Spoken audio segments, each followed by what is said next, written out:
All right, if you're tackling the BAR section of the CPA exam, you already know revenue recognition isn't just another topic, it's a beast. Seriously, it's one of the most heavily tested, most complex areas you're going to face. So let's build a rock-solid foundation together and really master the framework that's going to get you those points. I mean, just think about that for a second. How can one single standard handle a $2 coffee sale that's over in 30 seconds and a massive $2 billion construction project that takes a decade to finish? That incredible range is exactly why we have a principles-based framework. It gives us a consistent logic, a kind of universal decoder for any scenario. And mastering that logic is your key to crushing it on the exam. So here's our game plan. We're going to start with that core 5-step framework. Then we'll break down the really critical pieces like performance obligations and the transaction price. We'll zero in on timing, which is everything, look at some common exam curveballs, and wrap up with a skill every modern CPA needs, using data to spot red flags. I'm not kidding when I say this. Every single revenue recognition question you will see, multiple choice, SIMs, you name it, can be cracked with one tool. And this is it, the 5-step model.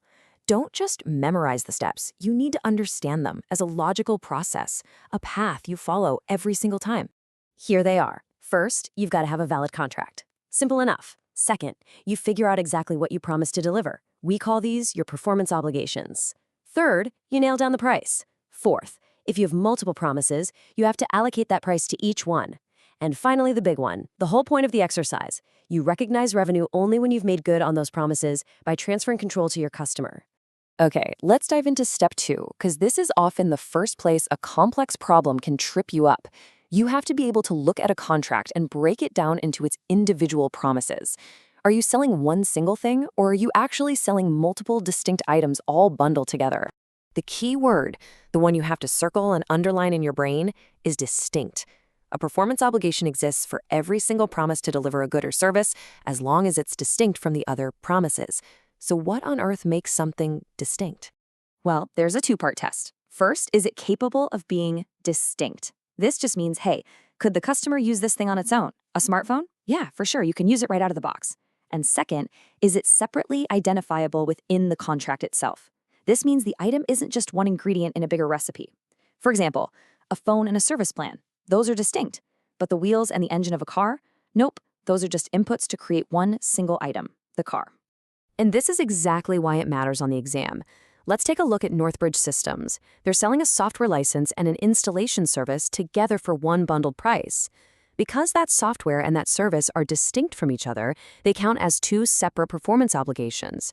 And that means we can't just recognize all the revenue at once. We have to allocate the price between those 2 promises. Okay, let's walk through the math. They got paid $1,000. Now, if they sold these things separately, the product is $800 and the service is $400. Add those up, and you get a total standalone value of $1,200. We allocate that $1,000 contract price based on that ratio. So the product gets its share, $800 divided by $1,200, which comes out to $667. The service gets the rest, $333. The huge takeaway here, allocation is always based on the relative standalone selling prices. All right, moving on to step 3, figuring out the transaction price. This sounds easy, right? It's the price. But you know the exam loves to throw in a curveball. The price isn't always just one fixed number written down. You've got to account for things that can make it go up or down. And here are the usual suspects.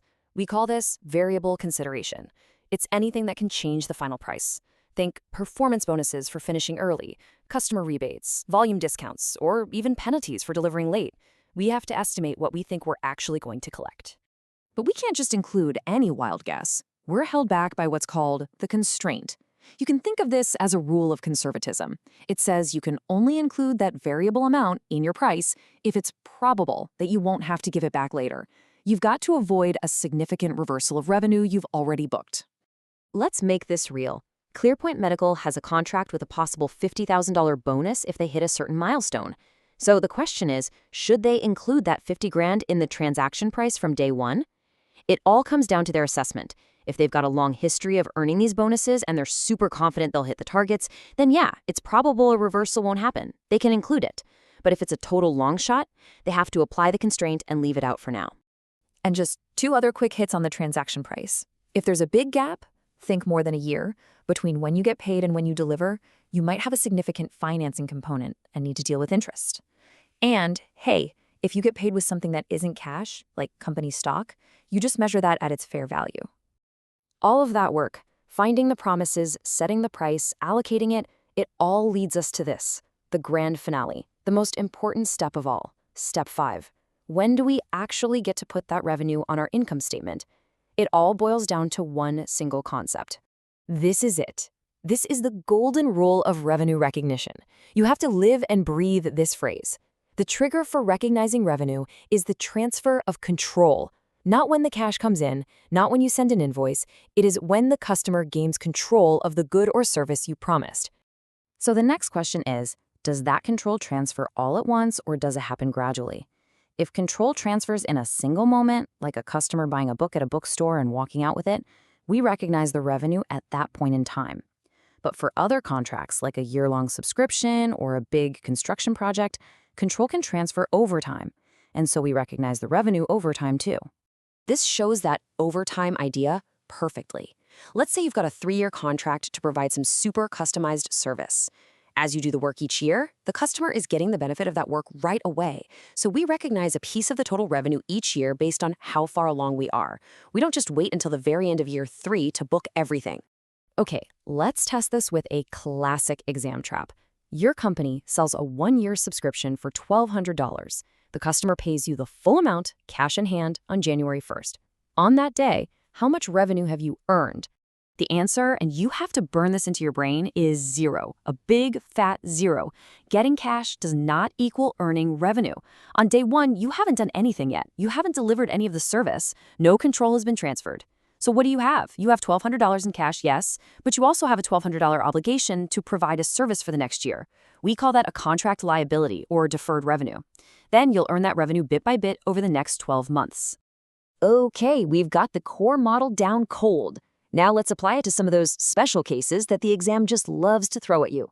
Remember, these aren't totally new rules. They're just different applications of the same 5-step framework we just learned. The exam will absolutely test you on these, but for every single one of them, the underlying questions are the same. What are the performance obligations and when does control transfer? Take principal versus agent. It all comes down to control. Do you control the good before it gets to the customer? If yes, you're the principal and you book the gross revenue. If you're just a middleman facilitating the sale, you're an agent, and you only book your net commission.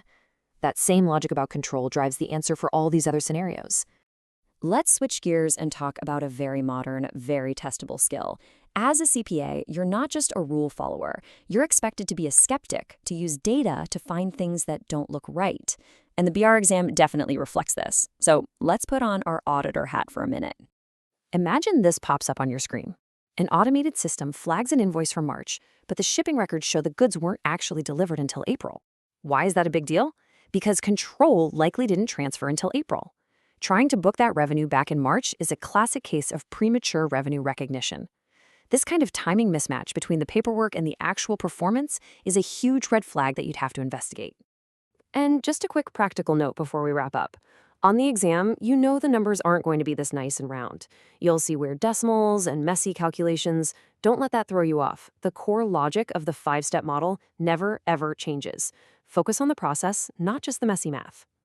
So to pull this all together, here is your thinking framework for exam day. Before you even touch your calculator, run through this mental checklist. 1. What does the contract actually say? 2. What are the distinct promises? 3. Based on when control transfers, is this point in time or over time? 4.